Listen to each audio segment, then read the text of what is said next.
तक ना लगन हो सीने में, बेकार है ऐसे जीने में। जब तक ना लगन हो सीने में, बेकार है ऐसे जीने में। चढ़ना है हमें चंदा की तरह, सूरज की तरह नहीं ढलना है। हमें उन राहों पर चलना है, जहाँ गिरना और संभलना है। हम हैं नौजी औरों के लिए, इन तूफानों में जलना है। हमें उन राहों पर चलना है, जहाँ गिरना और संभलना है।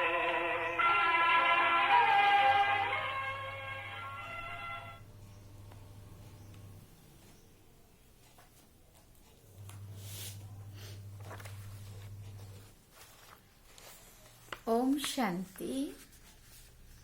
बाबा गुड मॉर्निंग। आज बाबा के 17 दिसंबर 2020 के महावाक्य हैं। बाबा ने सार में कहा, मीठे बच्चे, सतगुरु आया है तुम्हारी ऊंची तकदीर बनाने, तो तुम्हारी चलन बहुत बहुत रॉयल होनी चाहिए। बाबा ने प्रश्न पूछा, ड्रामा का कौन सा प्लान बना हुआ है, इसलिए किसी को भी दोष नहीं दे सकते। तो बाबा ने उत्तर में कहा, ड्रामा में इस पुरानी दुनिया के विनाश का प्लान बना हुआ है। इसमें कोई का दोष नहीं है। इस समय इसके विनाश के लिए प्रकृति को जोर से गुस्सा आया है। सुना? चारों ओर अर्थक्वेक होगी, मकान गिरेंगे, फ्लड आएगी, अकाल पड़ेगा। इसलिए बाप कहते हैं, बच्चे, अब इस पुरानी दुनिया से तुम अपना बुद्धि योग निकाल दो, सतगुरु की श्रीमत पर चलो, जीते जी देह का भान छोड़ अपने को आत्मा समझ बाप को याद करने का पुरुषार्थ करते रहो। फिर बाबा ने गीत में बाबा ने कहा, हमें उन राहों पर चलना है जहाँ गिरना और संभलना है। ओम शांति। बाबा ने पूछा, किन राहों पर चलना है? किन राहों पर चलना है? गुरु की राह पर चलना है। ये कौन सा गुरु है? बाबा ने पूछा। उठते बैठते मनुष्यों के मुख से निकल जाता है, वाह गुरु। गुरु तो अनेक हैं, वाह गुरु किसको कहेंगे, किसकी महिमा गाएंगे? सतगुरु एक ही बाप है। भक्ति मार्ग के ढेर गुरु हैं, कोई किसी की महिमा करते, कोई किसी की महिमा करते। बच्चों की बुद्धि में है सच्चा सतगुरु तो वो एक है, जिसकी ही वाह वाह मानी जाती है। सच्चा सतगुरु है तो जरूर झूठे भी होंगे। सच्चा होता है संगम पर, भक्ति मार्ग में भी सच की महिमा गाते हैं। ऊंच त्योंच बाप ही सच्चा है, जो ही लिबरेटर है, गाइड भी बनता है। आजकल के गुरु लोग तो गंगा स्नान पर, तीर्थों पर ले जाने के गाइड बनते हैं। ये सतगुरु तो ऐसा नहीं है, जिसको सभी याद करते हैं, हे पतित पावन आओ। पतित पावन सतगुरु को ही कहा जाता है, वही पावन बना सकते हैं। वो गुरु लोग तो पावन बना नहीं सकते हैं। वो कोई ऐसे नहीं कहते कि माम एकम याद करो, भले गीता भी पढ़ते हैं, परंतु अर्थ का पता बिल्कुल नहीं है। अगर समझते कि सतगुरु एक है तो अपने को गुरु नहीं कहलाते। ड्रामानुसार भक्ति मार्ग की डिपार्टमेंट ही अलग है, बाबा कहते, जिसमें अनेक गुरु अनेक भक्त हैं। ये तो एक ही है। फिर ये है देवी देवताएं पहले नंबर में आते हैं, अभी लास्ट में है।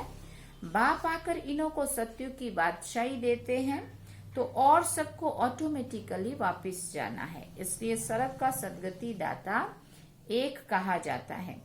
तुम समझते हो कल्प कल्प संगम पर ही देवी देवता धर्म की स्थापना होती है। तुम पुरुषोत्तम बनते हो, बाकी और कोई काम नहीं करते। गाया भी जाता है, गति सदगति दाता एक है। ये बाप की ही महिमा है। गति सदगति संगम पर ही मिलती है। सतयुग में तो है एक धर्म, ये भी एक समझ की बात है, परंतु ये बुद्धि देवे कौन? तुम समझते हो बाप ही आकर युक्ति बताते हैं, श्रीमत देते हैं किसको? बाबा ने पूछा श्रीमत देते हैं किसको देते हैं? हाँ, आत्माओं को देते हैं। वो बाप भी है, सतगुरु भी है और फिर टीचर भी है। ज्ञान सिखलाते हैं ना, बाकी सब गुरु भक्ति ही सिखाते हैं। बाप के ज्ञान से तुम्हारी सदगति होती है, फिर इस पुरानी दुनिया से चले जाते हैं। तुम्हारा ये बेहद का सन्यास भी है। बाप ने समझाया है, अभी 84 जन्मों का चक्र तुम्हारा पूरा हुआ, अब ये दुनिया खत्म होनी है। जैसे कोई बीमार सीरियस होता है ना, तो कहेंगे अब ये तो जाने वाला है, उसको याद क्या करेंगे, शरीर खत्म हो जाएगा। बाकी आत्मा तो जाकर दूसरा शरीर लेती है ना। उम्मीद टूट जाती है। किसी को बड़ा सीरियस कोई ऐसी खतरनाक बीमारी लग गई हो और पता चल जाए, डॉक्टर जवाब दे देवे कि बस अब तो ये इसकी उम्मीद नहीं है बचने के, अंदर कुछ रहा ही नहीं है, तो हम फिर डिटैच होने लगते हैं और अंदर से अपना मन को मजबूत करते हैं कि अब ये नहीं बचेगा, अब ये जाएगा, है ना। तो उम्मीद टूट जाती है। बंगाल में तो जब देखते हैं उम्मीद नहीं है तो गंगा पर जाकर डुबोते हैं कि प्राण तन से निकल जाए, जिंदे कोई। मूर्तियों की भी पूजा करके फिर जाकर कहते हैं डूब जा डूब जा। अभी तुम जानते हो ये सारी पुरानी दुनिया डूब जानी है। सुना, फ्लड्स आएंगी, आग लगेंगी, भूख में मनुष्य मरेंगे। देखो 2021 अभी शुरू होने जा रहा है, दिसंबर 2020 पूरा होने को जा रहा है और सभी कह रहे हैं 2021 में बहुत प्राकृतिक आपदाएं आएंगी। और बाबा ने कैसा इशारा दिया, फ्लड्स आएंगी, आग लगेंगी, भूख मरेंगे, ये सब हालतें आनी है। अर्थक्वेक में मकान आदि गिर पड़ेंगे। इस समय प्रकृति को गुस्सा आता है तो सबको खलास कर देती है ना। ये सब हालतें सारी दुनिया के लिए आनी है। अनेक प्रकार का मौत आ जाता है, बॉम्ब्स में भी जहर भरा हुआ है। थोड़ी बांस आने से बेहोश हो जाते हैं। कहीं बम विस्फोट होता है, अंदर जहरीली गैस होती है, सांस में जाएगी और बेहोश होते जाएंगे। ये तुम बच्चे जानते हो कि क्या क्या होने का है। ये सब कौन कराते हैं? बाबा ने पूछा ये सब कौन कराते हैं? बाप तो नहीं कराते हैं। ये ड्रामा में नूंद है, कोई पर दोष नहीं देंगे। ड्रामा का प्लान बना हुआ है। पुरानी दुनिया सो फिर नई जरूर होगी। नेचुरल कैलामिटीज आएंगी, विनाश होने का ही है। इस पुरानी दुनिया से बुद्धि का योग हटा देना, इसको बेहद का सन्यास कहा जाता है। अब तुम कहेंगे वाह सतगुरु वाह, जो हमको ये रास्ता बताया। बच्चों को भी समझाते हैं ऐसी चलन नहीं चलो। कैसी? जो उनकी निंदा हो। ऐसी चलन नहीं, ऐसा कर्म नहीं करो जो उससे उनकी निंदा हो। तुम यहाँ जीते जी मरते हो, देह को छोड़ अपने को आत्मा समझते हो। देह से न्यारी आत्मा बन बाप को याद करना है। ये तो बहुत अच्छा कहते हैं, वाह गुरु वाह, वाह सतगुरु वाह। पारलौकिक सतगुरु की वाह वाह होती है, लौकिक गुरु तो ढेर हैं। सतगुरु तो एक ही है, सच्चा सच्चा, जिसका फिर भक्ति मार्ग में नाम चला आता है। सारी सृष्टि का नाम बाप तो एक ही है ना। नई सृष्टि की स्थापना कैसे होती है ये भी किसी को पता नहीं है। शास्त्रों में तो दिखाते हैं प्रलय हो गई, फिर पीपल के पत्ते पर श्री कृष्ण आया। अभी तुम समझते हो पीपल के पत्ते पर श्री कृष्ण कैसे आएगा, लेकिन इसका वो भावार्थ नहीं समझते। बात तो बिल्कुल सही कही है, शास्त्रों में जो बात कही है ना, शास्त्रों में प्रलय हो गई और फिर पीपल के पत्ते पर श्री कृष्ण आया। तो पीपल के पत्ते पर नहीं आएगा, एक तरफ जन्म दिखाते श्री कृष्ण का। तो पूरा जब अभी जब कहा ना कि फ्लड्स आएंगी और अर्थक्वेक होंगी और डूब जाएंगी सारी दुनिया, आग लगेगी, तो ये सब कुछ होगा। और इसमें जब थर्ड वर्ल्ड वार होगा तो चारों तरफ बाकी सारे देश बाबा ने कहा खत्म हो जाएंगे और फिर हीट बढ़ेगी। वो जो बम विस्फोट होंगे ना, हीट बढ़ेगी, हिमालय ग्लेशियर पिघलेंगे, समुद्र तल का वो लेवल ऊंचा आ जाएगा, चारों तरफ जलमयी हो जाएंगी, है ना। और भारत का जो शेप है वो पीपल के पत्ते की तरह, पीपल का पत्ता होता है ना, दिल की तरह, तो ऐसा पीपल के पत्ते की तरह उसका शेप हो जाएगा। और उस भारत भूमि पे पर श्री कृष्ण का जन्म होगा। तो तो पीपल के पत्ते पर नहीं आया, लेकिन पूरी दुनिया जलमयी हो गई और भारत खंड है, अविनाशी खंड है, भारत देश महान, भारत सोने की चिड़िया, महिमा भी सारी भारत की है। इसलिए भारत में फिर वो जो पीपल के पत्ते की शेप भारत बन जाएगा। भारत का जो नीचे वाला हिस्सा है वो सारा पानी में, उसमें से भी कुछ जाएगा, और ऊपर वाला जो हिस्सा है, चीन है, तिब्बत है, ऊपर का हिस्सा, उधर का पाकिस्तान, अफगानिस्तान, वो उधर का भी पूरा अपने में आ जाएगा, उधर का भी पूरा अपने नेपाल, और वो सारे भी इधर के ऊपर के हिस्से भी आ जाएंगे, इधर के ऊपर के हिस्से भी आ जाएंगे। ऊपर जो भारत हमारा ऊपर से ऐसा है ना, तो ऊपर का हिस्सा पूरा पीपल के पत्ते की तरह हो जाएंगे, और नीचे का हिस्सा पानी में जाएगा थोड़ा थोड़ा, तो शेप बिल्कुल पतली हो जाएंगी, और वो पूरा भारत की शेप पीपल के पत्ते की हो जाएगी, और उसमें फिर श्री कृष्ण का जन्म होगा, और ये भारत सोने की चिड़िया बनेगा। तो असल में ये बात शास्त्रों में क्लियर करके ऐसे नहीं समझाई है, बाबा ने अभी ये चीज ऐसे समझाई है। तो बाबा ने कहा, शास्त्रों में तो दिखाते हैं प्रलय हो गई, फिर पीपल के पत्ते पर श्री कृष्ण आए। अभी तुम समझते हो पीपल के पत्ते पर श्री कृष्ण कैसे आएगा? श्री कृष्ण की महिमा करने से कुछ भी फायदा नहीं है। बाबा कहते तुम्हें अब चढ़ती कला में ले जाने के लिए सतगुरु मिला है। कहते हैं ना, चढ़ती कला तेरे बाने सर्व का भला। तो रूहानी बाप आत्माओं को बैठ समझाते, 84 जन्म भी आत्मा ने लिए हैं। हर एक जन्म में नाम रूप दूसरा हो जाता है। ऐसे नहीं कहेंगे कि फलाने ने 84 जन्म लिए हैं, नहीं, आत्मा ने 84 जन्म लिए हैं। शरीर तो बदलते जाते हैं, तुम्हारी बुद्धि में ये सब बातें हैं। सारी नॉलेज बुद्धि में रहनी चाहिए। कोई भी आए तो उनको समझाओ, आदि में था ही देवी देवताओं का राज्य, फिर मध्य में रावण का राज्य हुआ, सीढ़ी उतरते रहे। सतयुग में कहेंगे सतो प्रधान, फिर सतो रजो तमो में उतरते हैं। चक्कर फिरता रहता है। कोई कोई कहते हैं बाबा को क्या पड़ी थी जो 84 के चक्कर में हमको लाया, लेकिन ये तो सृष्टि का चक्र अनादि बना हुआ है। इनके आदि मध्य अंत को जानना है। मनुष्य होकर अगर नहीं जानते तो वो नास्तिक हैं। फिर बाबा ने कहा, जानने से तो तुमको कितना ऊंच पद मिलता है। ये पढ़ाई कितनी ऊंची है। बड़ा इम्तिहान पास करने वाले की दिल में खुशी होती है ना, हम बड़े ते बड़ा पद पाएंगे। तुम जानते हो ये लक्ष्मी नारायण अपने पूर्व जन्म से सीख कर फिर मनुष्य से देवता बने हैं। पूर्व जन्म माना कौन? अभी का संगम युग, अभी सीखे और सतयुग में फिर जाके देवी देवता बने। इस पढ़ाई से ये राजधानी स्थापन हो रही है। पढ़ाई से कितना ऊंच पद मिलता है, वंडर है ना। इतने बड़े बड़े मंदिर जो बनाते हैं अथवा जो बड़े बड़े विद्वान आदि हैं, उनसे पूछो सतयुग आदि में इन्होंने कैसे जन्म लिया, तो बता नहीं सकेंगे। तुम जानते हो ये गीता वाला ही राजयोग है। गीता पढ़ते आए हैं परंतु उससे फायदा कुछ भी नहीं है। अभी तुमको बाप बैठ सुनाते, तुम कहते हो बाबा हम आपसे 5000 वर्ष पहले भी मिले थे। तो बाबा पूछते क्यों मिले थे? तो बाबा को कहते हैं बाबा स्वर्ग का वर्षा लेने के लिए, लक्ष्मी नारायण बनने के लिए। कोई भी छोटे बड़े बूढ़े आदि आते हैं, ये जरूर सीख कर जाते हैं। एम ऑब्जेक्ट ही ये है। सत्यनारायण की सच्ची कथा है ना, ये भी तुम समझते हो। स्थायी राजाई स्थापन हो रही है। जो अच्छी रीति समझ लेते हैं उनको आंतरिक खुशी रहती है। बाबा पूछेंगे हिम्मत है ना राजाई लेने की? बाबा पूछते हैं हिम्मत है ना राजाई लेने की? कहते हैं बाबा क्यों नहीं, हम पढ़ते ही हैं नर से नारायण बनने के लिए।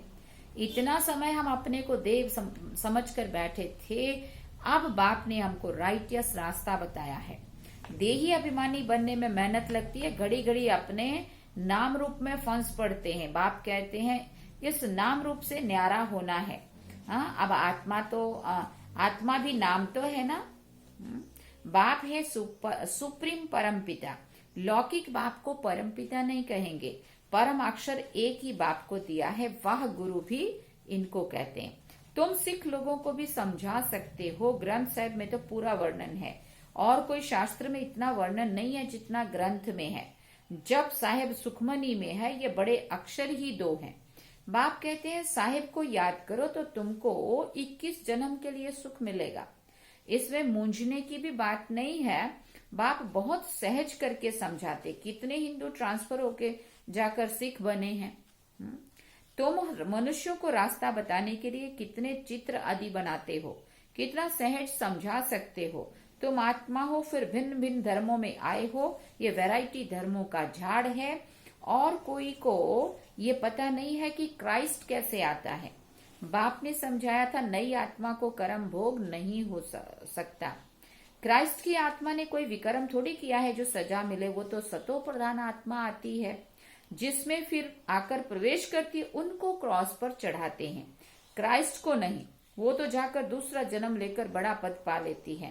पोप के भी चित्र है ना। इस समय ये सारी दुनिया बिल्कुल ही वर्थ नॉट ए पेनी है। बाबा ने कहा फिर तुम भी थे, अब तुम वर्थ पाउंड बन रहे हो। ऐसे नहीं कि उन्हों के वारिस पिछाड़ी में खाएंगे, कुछ भी नहीं।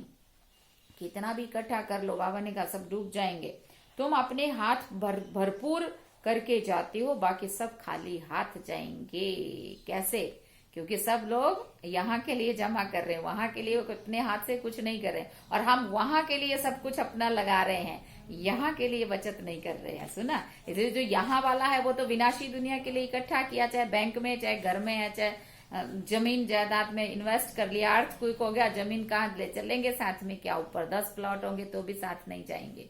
पैसा होगा तो भी बैंक में रह जाएगा, सोना होगा तो भी लॉकर में रह जाएगा। अपने हाथ से जो कर लिया वो अपने साथ चलेगा। ये सच्ची कमाई है। बाबा कहते तुम अपने को भरपूर करके जा रहे हो और वो बाकी सब खाली हाथ जाएंगे, क्योंकि वो अपना यहाँ के लिए जमा कर रहे हैं। तुम भरपूर होने के लिए पढ़ते हो, ये भी तुम जानते हो। जो कल पहले आए वही आएंगे, थोड़ा भी सुनेंगे तो आ जाएंगे। सब इकट्ठे तो नहीं देख भी नहीं सकेंगे ना।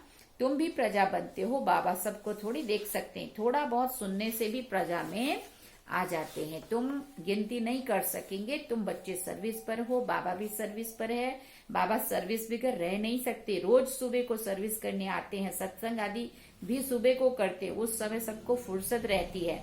बाबा तो कहते हैं तुम बच्चों को घर से बहुत सवेरे भी नहीं आना है और रात को भी नहीं आना है, क्योंकि दिन प्रतिदिन दुनिया बहुत खराब होती जाती है। इसलिए गली गली में सेंटर ऐसा नजदीक होना चाहिए जो घर से निकले और सेंटर पर आ जाए और सहज हो जाए। तुम्हारी वृद्धि होती जाएगी, तब राजधानी स्थापन होगी। बाबा समझाते तो बहुत सहज हैं, ये राजयुग द्वारा स्थापना कर रहे हैं। बाकी ये सारी दुनिया होगी ही नहीं। प्रजा तो कितनी ढेर बनती है, माला भी बनती है। वह बहुत गुरु लोग माला फेरने के लिए देते हैं कि बुद्धि इसमें लगी रहे। काम महाशत्रु दिन प्रतिदिन बहुत कड़ा होता जाएगा, तमो प्रधान बनते जाते। ये दुनिया बहुत गंदी है। बाबा कहते हैं दुनिया बहुत गंदी है। बाबा को बहुत कहते हैं हम तो बहुत तंग हो गए हैं, जल्दी सतयुग में ले चलो। बाबा कहते हैं धीरज धरो, स्थापना होनी ही है। ये खातिरी है, ये खातिरी ही तुमको ले जाएगी। बच्चों को ये भी बताया है कि तुम आत्माएं परम धाम से आई हो, फिर वहीं जाना है, फिर आएंगे पार्ट बजाने के लिए। तो परम धाम को याद करना पड़े ना। बाप भी कहते हैं माम एकम याद करो तो विकर्म विनाश होंगे। यही पैगाम सभी को देना है और कोई पैगंबर मैसेंजर आदि है नहीं। वो तो मुक्ति धाम से नीचे ले आते हैं, फिर उनको सीढ़ी नीचे उतरना है। जब पूरे तमो प्रधान बन जाते हैं तब फिर आकर बाप सबको तमो प्रधान से सतो प्रधान बनाते हैं। तुम्हारे कारण सबको वापस जाना पड़ता है, बाबा कहते, क्योंकि तुम्हारे लिए दुनिया स्वर्ग चाहिए ना, क्योंकि तुमको नई दुनिया चाहिए ना। ये भी ड्रामा बना हुआ है हमारे लिए। सबको सारा दुनिया ही खाली कर देनी पड़ेगी बाबा को, है ना। बच्चों को तो बहुत नशा होना चाहिए। सुना, ये नशा होना चाहिए कि हमारे लिए दुनिया खाली कर रहा है बाबा। सुना, बाबा कहते अच्छा, मीठे मीठे सिकिल दे बच्चों प्रति माता पिता बाप दादा का याद प्यार और गुड मॉर्निंग। रूहानी बाप की रूहानी बच्चों को नमस्ते। हम रूहानी बच्चों की रूहानी माता पिता बाप दादा को दिलवा चांद सिकवा प्रेम के याद प्यार, गुड मॉर्निंग, नमस्ते, थैंक्स बाबा जी। अब धारणा के लिए मुख्य सार है। पहला पॉइंट, इस देह के नाम रूप से न्यारा होकर देही अभिमानी बनना है। ऐसी चलन नहीं चलनी है जो सतगुरु की निंदा हो। दूसरा पॉइंट, माला का दाना बनने के लिए बहुतों को आप समान बनाने की सेवा करनी है। आंतरिक खुशी में रहना है कि हम राजाई के लिए पढ़ रहे हैं। ये पढ़ाई है ही नर से नारायण बनने की। वरदान में बाबा ने कहा कल्याणकारी वृत्ति द्वारा सेवा करने वाले सर्वात्माओं की दुआओं के अधिकारी भव। कल्याणकारी वृत्ति द्वारा सेवा करना यही सर्व आत्माओं की दुआएं प्राप्त करने का साधन है। जब लक्ष्य रहता है कि हम विश्व कल्याणकारी है तो अकल्याण का कर्तव्य हो ही नहीं सकता। जैसा कार्य होता है वैसी अपनी धारणाएं होती है। अगर कार्य याद रहे तो सदा रहमदिल, सदा महादानी रहेंगे। हर कदम में कल्याणकारी वृत्ति से चलेंगे। मैंपन नहीं आएगा, निमित्तपन याद रहेगा।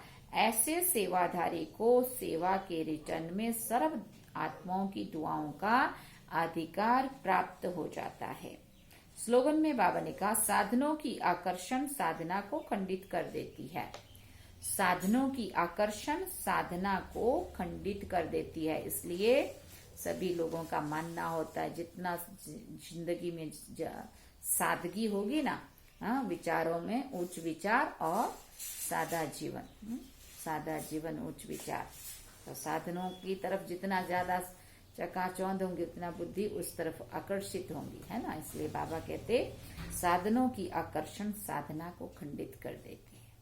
इसलिए जितना सादगी में रहो उतना ही बुद्धि में बाबा रहे। अच्छा, ओम शांति। ये थे आज के बाबा के महावाक्य। बाबा ने सार में कहा, मीठे बच्चे, सतगुरु आया है तुम्हारी ऊंची तकदीर बनाने, तो तुम्हारी चलन बहुत बहुत रॉयल होनी चाहिए। ये थे आज के बाबा के महावाक्य जो हम सब ने सुने। बाबा को याद कर